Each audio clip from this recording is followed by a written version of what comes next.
അയ്യോ ഒരു രക്ഷയില്ല, വേർത്ത് കുളിച്ചു എന്ന് പറയാലോ. സമയം 8:45 അതിന് മുമ്പേ ഇങ്ങനെ വേർക്കാൻ തുടങ്ങി. എങ്ങനെയാണ് ഞാനിത് കൊണ്ടൊക്കെ പുറത്തേക്ക് ഇറങ്ങുന്നത്? ഈ ഒരു സൈഡ് നോക്കിയാൽ നമ്മൾ ഈ മല കയറിക്കൊണ്ടേ ഇരിക്കുകയാണ്. അപ്പം ഞാൻ നേരത്തെ ഞാൻ കാണിച്ചു തന്നൊരു ജിമ്മീസ് ബംഗ്ലാവ്. ഓക്കെ, അപ്പം ജിമ്മീസ് ബംഗ്ലാവിൻ്റെ പുറത്തുള്ളൊരു കാഴ്ച ഞാൻ കാണിച്ചു തരാം. ഓക്കെ, നമ്മളങ്ങോട്ട് എത്തുന്നേ ഉള്ളൂ. നല്ല രസമാണ്, നല്ല പച്ചപ്പിലൂടെയുള്ള അടിപൊളിയായിട്ടുള്ള യാത്രയാണത്. ഇതൊക്കെ കണ്ടില്ല, ഭയങ്കര പഴക്കം ചെന്ന ബിൽഡിങ്ങിൻ്റെ ഭാഗങ്ങളാണ്. സോ ഇത് ഈ ജിമ്മീസ് ബംഗ്ലാവിൻ്റെ സൈഡ് തന്നെയാണ്. അടിപൊളിയല്ലേ, നല്ല രസമല്ലേ. ഇത് ഈ കാണുന്ന ചുമരാണ്, ഈ മതിൽ ഈ ജിമ്മീസ് ബംഗ്ലാവിൻ്റെ സൈഡാണ്. അപ്പം ഞാനവിടെ നേരത്തെ വരുന്ന സമയത്ത് ഒരുപാട് എംപ്ലോയീസ് എല്ലാം അവിടെ വരുന്നത് കണ്ടു. അവിടെ കുറേ സെക്യൂരിറ്റിയും കാര്യങ്ങളൊക്കെ ഉണ്ട്.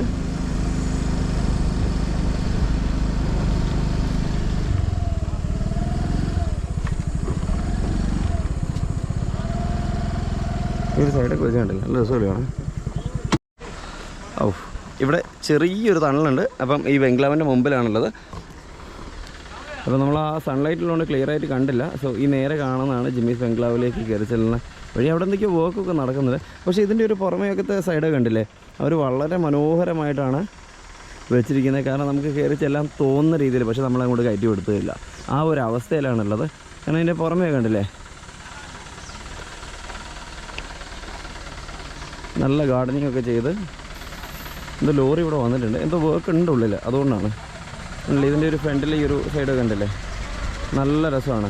ഇത് ഒരുപാട് പഴക്കം ചെയ്യുന്നൊരു ബംഗ്ലാവാണ്. അപ്പോൾ ഇത് അഗോഡ സെൻട്രൽ ജയിൽ മ്യൂസിയത്തിന് അങ്ങോട്ട് പോകുന്ന അതേ വഴിക്കാണ്, അതിൻ്റെ സൈഡിലായിട്ട് തന്നെയാണ്. ഉള്ളിൽ എന്തായാലും നമ്മളെ അങ്ങോട്ട് കടത്തി വിടില്ല, കാരണം ആരുടെ വീടാണ്, അതുകൊണ്ട് തന്നെ പ്രൈവറ്റ് പ്രോപ്പർട്ടിയാണ്. അപ്പം അവിടെ ആൾക്കാർ താമസിക്കുന്നുണ്ട്, അതുകൊണ്ട് നമുക്ക് ഉള്ളിലേക്കൊന്നും ബ്ലോഗ് ചെയ്യാൻ അവർ സമ്മതിക്കില്ല എന്ന് പറഞ്ഞു. ഓക്കെ, കുഴപ്പമില്ല, എന്തായാലും നമ്മൾ പുറത്തെ കാഴ്ചകളെല്ലാം കണ്ട് സന്തോഷവാനാവുക, അത്രേ ചെയ്യാൻ പറ്റുള്ളൂ. അപ്പം നമ്മൾ ഇവിടുന്ന് നേരെ ഈ ഒരു സൈഡിലേക്കാണ് നമ്മൾ പോയത്, അഗോഡ ജയിലിലേക്ക്. അഗോഡ ജയിലിൻ്റെ ഭാഗത്തേക്ക്. അവിടെയാണ് ഓണിക്സ് ബീച്ച് ഉള്ളത്. ഇനി ഇവിടേക്ക് പോയി കഴിഞ്ഞാൽ നേരെ അഗോഡ ഫോർട്ട് വരുന്നുണ്ട്. ഓക്കെ, അഗോഡ ഫോർട്ട് ഇപ്പം ഇതിലെയാണ് നമ്മൾ കയറി വരുന്നത്, കാലങ്കോട് നിന്ന് കയറി വരുന്ന റൂട്ടാണത്. അഗോഡ ഫോർട്ടിലേക്ക് പോകുന്ന വഴിയാണത്. അപ്പോൾ അഗോഡ ഫോർട്ട് ഇപ്പോൾ എന്തായാലും ഓപ്പൺ ആവാൻ ചാൻസ് ഇല്ല, എന്തായാലും പോയി നോക്കാം എന്തായിരിക്കും എന്നുള്ളത്. ഈ കാണുന്നതാണ് അഗോഡ ഫോർട്ട്. അപ്പോൾ ഇതിന് മുമ്പിൽ ചെറിയൊരു മാർക്കറ്റൊക്കെ ഉണ്ട്, ചെറിയ റിഫ്രഷ്മെൻറ്റും കാര്യങ്ങളൊക്കെ ഇവിടെ നിന്ന് ചെയ്യാവുന്നതാണ്. പിന്നെ ഇതിനുള്ളിലേക്ക് ഇപ്പോൾ നമ്മളെന്തായാലും കടത്തി വിടാറായിട്ടില്ലെന്നാണ് തോന്നുന്നത്. നമ്മളെപ്പോഴും പിക്ചേഴ്സിൽ കാണുന്ന അഗോഡ ഫോർട്ടിൻ്റെ ആ ടോപ്പിൽ ആ ഒരു പോർഷനാണ് കാണുന്നത്. ഇവൻ അവിടെയും കുറേ റിനോവേഷൻ വർക്കൊക്കെ നടക്കുന്നുണ്ടെന്നാണ് തോന്നുന്നത്. ഈ ഒരു സൈഡിലേക്ക് ഒന്ന് പോയി നോക്കാം എന്താ ശരി എന്നുള്ളത്.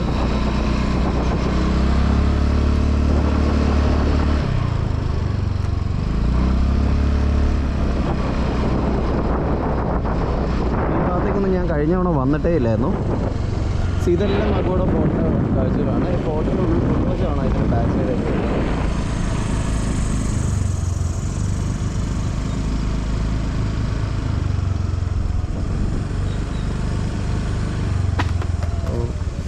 ഇതിവിടം വരെ ഉള്ളൂ കേട്ടോ. ഇതിവിടെ ലൈറ്റ് ഹൗസാണ്. ഗോവയിൽ വന്നു കഴിഞ്ഞാൽ ഡോൾഫിനെ കാണാൻ പറ്റുമെന്ന് പറയുന്നത് കേട്ടിട്ടുണ്ട്. അപ്പം ഡോൾഫിനെ കാണാനും അതോടൊപ്പം തന്നെ ഞാൻ നേരത്തെ പറഞ്ഞ ജിമ്മീസ് ബംഗ്ലാവ്, ഓക്കെ, അത് കാണാനും കൂടിയായിട്ട് നമുക്കിത് അഗോഡ ഫോർട്ടിന് അങ്ങോട്ട് പോകുന്ന വഴിക്ക് തന്നെ താഴെയായിട്ട് ഇവിടെ ഒരു ബോട്ട് ചെട്ടി ഉണ്ട്, ചെറിയൊരു ബോട്ട് ചെട്ടി. അത് ഈ ഒരു ബോട്ട് ചെട്ടി. അപ്പോൾ ഇവിടുന്ന് പെർ ഹെഡ് 300 റുപ്പീസാണ് അവർ പറയുന്നത്. അപ്പം ഇവിടുന്ന് ഞാൻ കാണിച്ചു തരാം.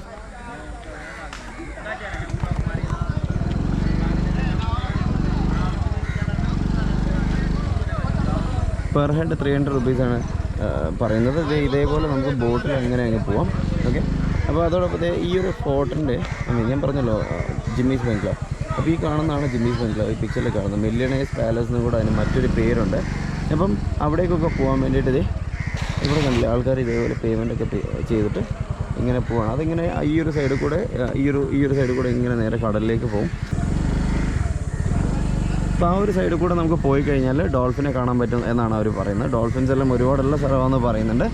അതേപോലെ തന്നെ നമുക്ക് ഈ ഒരു ജിമ്മീസ് ബംഗ്ലാവ് അല്ലെങ്കിൽ മില്യണേഴ്സ് പാലസും കൂടെ കാണാൻ പറ്റും. ഇനി ഇതേപോലെ തന്നെ ഈ ഒരു സൈഡിലേക്ക് നോക്കിക്കഴിഞ്ഞാൽ ഒരുപാട് ബോട്ടുകളൊക്കെ കാണാം. അപ്പം ഇതിനകത്ത് ഇപ്പം സ്പീഡ് ബോട്ടായിട്ട് പോകുന്നതും അല്ലാത്തതൊക്കെ ആയിട്ട് കുറേ ബോട്ടുകൾ ഇവിടെ കാണാം. ഇനി അതേപോലെ വേളാങ്കണ്ണി എന്നൊക്കെ എഴുതിയ ഒരുപാട് ബോട്ടുകളും. ഇപ്പം ഇവർ ഇതിനകത്ത് കുറേ പാട്ടും ഡാൻസും കലാപരിപാടികളൊക്കെ വയ്ക്കുന്നുണ്ട്. അപ്പോൾ അതൊക്കെ നമുക്ക് എൻജോയ് ചെയ്യാവുന്നതാണ്. ഇപ്പോൾ ഇവിടെ കുറേ ബോട്ടുകൾ നിർത്തിയിട്ടിട്ടുണ്ട്, നിങ്ങൾ കണ്ടില്ലേ. അപ്പോൾ ഇതെല്ലാം പാസഞ്ചർ ബോട്ടുകളാണ്. അതായത് നമുക്ക് ടൂറിസവുമായിട്ട് ബന്ധപ്പെട്ടിട്ട് ടൂറിസവുമായി ബന്ധപ്പെട്ട് നിർമ്മിച്ച ബോട്ടുകളാണ് എല്ലാം.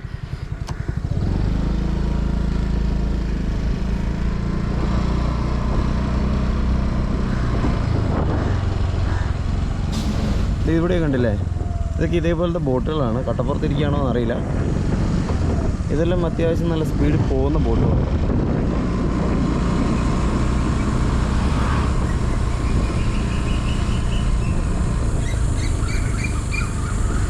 ഈ ഒരു സൈഡ് ഫുള്ള് ഇതേപോലത്തെ ബോട്ടുകളാണുള്ളത് മുഴുവനായിട്ട്. എനിക്കൊന്ന് പകല് ഇതേപോലത്തെ യാത്രയ്ക്ക് ആരും മുതിരില്ല, കാരണം ഇത്രയും ചൂടായതുകൊണ്ട്. മേ ബി ഈവനിങ് ഒക്കെ ആയിരിക്കും ആൾക്കാർ അധികം പോകുന്നത്. എന്തുകൊണ്ടാണ് ഗോവ എല്ലാവരും ചൂസ് ചെയ്യാനുള്ള കാരണം എന്നുള്ളത് നമുക്കിവിടെ വന്നു കഴിഞ്ഞാൽ ശരിക്കും മനസ്സിലാവും. എന്താ ഇവിടുത്തെ ഒരു ബിൽഡിങ്സൊക്കെ ഉണ്ടല്ലേ, ഭയങ്കര രസമാണ്.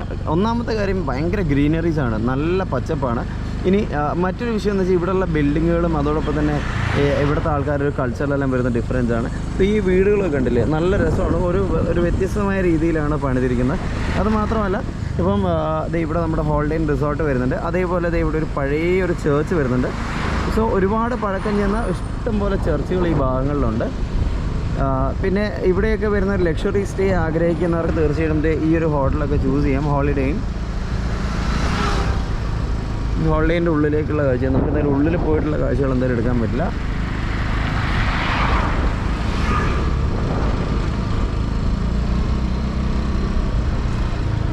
ഇപ്പം ഞാനെടുത്ത ഹാർഡ് റോക്ക് ഹോട്ടലാണെങ്കിൽ അതും അടിപൊളി സ്റ്റേ ആട്ടോ. കാരണം എനിക്കറിയില്ല ഹോളിഡേനേക്കാട്ടും ബെറ്റർ ആണെന്നില്ല, ബട്ട് ഇൻറ്റീരിയർ ഓസം, ഒന്നും പറയാനില്ല, അടിപൊളി സ്റ്റേ ആണ്. കാരണം നിങ്ങൾക്ക് ധൈര്യമായിട്ട് എടുക്കാം. അതേപോലെ വലിയ പൂളും കാര്യങ്ങളൊക്കെ. അപ്പോൾ ആ ഒരു ഭാഗങ്ങൾ ഞാൻ എന്തായാലും കാണിക്കാം. ഇനി ഇവിടുത്തെ മറ്റൊരു പ്രത്യേകത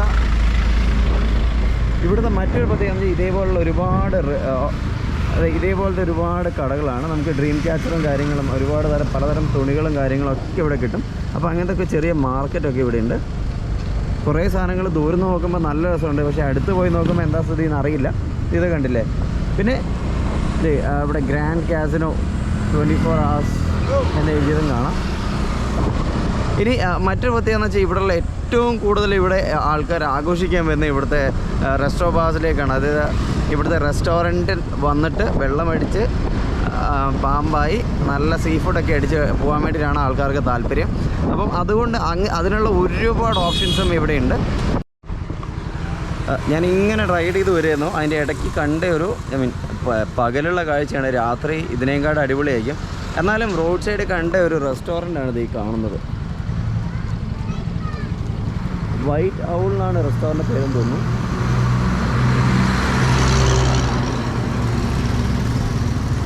അടിപൊളി റെസ്റ്റോറൻ്റാണ്. സ്റ്റോൺ ഹൗസ് എന്നാണ് റെസ്റ്റോറൻറ്റിൻ്റെ പേര് വരുന്നത്. ഇതെല്ലാം കാലങ്കോട്ട് ഏരിയ തന്നെയാണ് കേട്ടോ വരുന്നത്. അപ്പം ഇങ്ങനെ ഒരുപാട് റെസ്റ്റോറൻറ്റ്സ് ഈ ഒരു ഭാഗങ്ങളിലുണ്ട്. ഇനി നമുക്ക് പോകുന്ന വഴിക്ക് ഇനിയും വേറെയും ഒരുപാട് റെസ്റ്റോറൻറ്റ്സ് ഒക്കെ ഉണ്ട്. ഇനി നമ്മളിത് ഇവിടെ ഉള്ള ഒരു ചെറിയൊരു സ്റ്റോറിലേക്ക് കയറിയിരിക്കുകയാണ്. ഇവിടെ എന്തൊക്കെയാണ് കാണാനുള്ളത് നോക്കാം. ഇതെല്ലാം സെയിലിൽ വെച്ചിരിക്കുന്ന സാധനങ്ങളാണ്.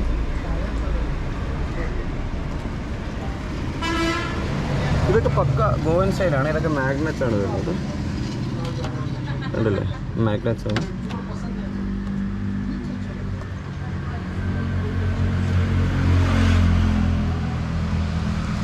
ബുദ്ധൻ കിടക്കുന്നതും അങ്ങനെ കുറേ ഐറ്റംസ് ഉണ്ട് ഇവിടെ. കൊള്ളാം. ഇത് ഈ ഒരു സൈഡിൽ കിടക്കുന്നില്ല. ഇതെല്ലാം ഇതേപോലെ റെൻറ്റിന് കൊടുക്കാൻ വേണ്ടി വെച്ചിരിക്കുന്ന സ്കൂട്ടീസാണ്. പിന്നെ ഇതിപ്പോൾ ഓൾമോസ്റ്റ് കാലങ്കോട്ട് ഏരിയ തന്നെയാണ്. കാലങ്കോട്ടാകുമ്പം ഭയങ്കര ഹാപ്പനിങ് ഏരിയ എന്ന് തന്നെ പറയാം. കാരണം ഇത് കണ്ടില്ലേ, റെസ്റ്റോറൻറ്റും ഇല്ല, അടിപൊളി റെസ്റ്റോറൻറ്റാണ് ഈ ഒരു സൈഡിൽ. അതുമാത്രമല്ല ഇവിടെ ഭയങ്കര ബ്യൂട്ടിഫുള്ളായിട്ടുള്ള വീടുകളൊക്കെയാണത്. ഇവിടെ ഡി കൻഡോളിയം ഡെക്ക് കാണാൻ ഭയങ്കര രസമാണ്. പുറത്തേക്ക് കാണാൻ വേണ്ടിയിട്ട് ഉള്ളിലേക്ക് കാണാൻ വേണ്ടി ഭയങ്കര രസമാണ്. ഇത് ഈ ഒരു കണ്ടില്ല, ഇവിടെ മൊത്തം മാർക്കറ്റാണ്.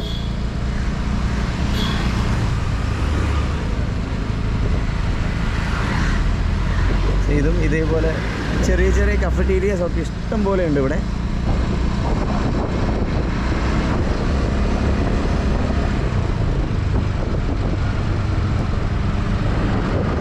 ഇതാണ് ലെമൺ ട്രീ. അതൊരു ബീച്ച് റിസോർട്ടാണ്. അടിപൊളി. ഇതൊരു റെസ്റ്റോറൻ്റ് ആണിത്. നോക്കി, വാലറ്റ് പാർക്കിംഗ് അടക്കമുള്ള റെസ്റ്റോറൻ്റ് ആണ്. നല്ല വെയിലാണ്. ഉള്ളിലൂടെ നിങ്ങൾക്ക് കാണാൻ പറ്റുന്നുണ്ടോ എന്നറിയില്ല.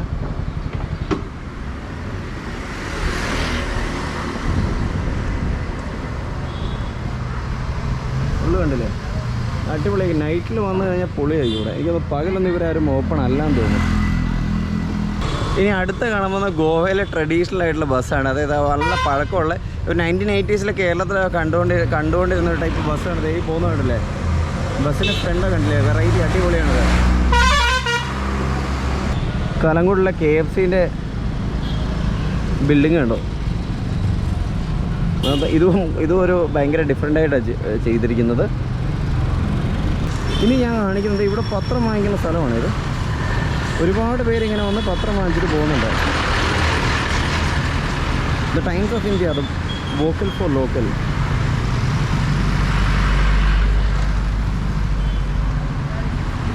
അപ്പം ഇത് നേരെ കലങ്ങോട്ട് ബീച്ചിൻ്റെ സൈഡിൽ തന്നെയാണ്. ഉണ്ടല്ലേ,